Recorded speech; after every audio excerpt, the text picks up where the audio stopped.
თელავში სტიქიისაგან დაზიანებული ვარდოშვილის ქუჩა კვლავ გადაკეტილია, დახურულია მონაკვეთზე მდებარე კომერციული ფართებიც. მუნიციპალიტეტის მერია ექსპერტიზის ეროვნული ბიუროს დასკვნას ელოდება და მხოლოდ მას შემდეგ მოხდება რეაგირება.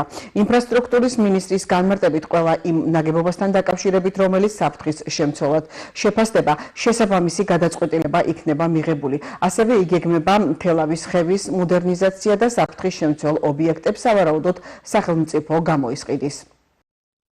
აქ მოეწყობა ბეტონის, ასე ვთქვათ, დამცავი კედლები, ბეტონის დამცავი ძირი, ასევე საფეხმავლო სასიარულო ტროტუარები გაკეთდება მიმდებარე ტერიტორიაზე, ასევე ყველა ის ნაგებობა, რომელზეც შესაბამისი დასკვნა იარსებებს, რომ აღნიშნული ნაგებობა საფრთხის შემცველი არის, მოხდება ამ ნაგებობების გამოსყიდვა ან მონაცვლეობის შეთავაზება მესაკუთრეებისთვის და თავიდან ბოლომდე მოწესრიგდება ხევის ის ნაწილი, რომელიც ქალაქში არის და არა მხოლოდ ქალაქის ტერიტორიაზე არსებული, არამედ მდინარე ალაზნამდე მთლიანად მოხდება აღნიშნული ხევის გაწმენდა.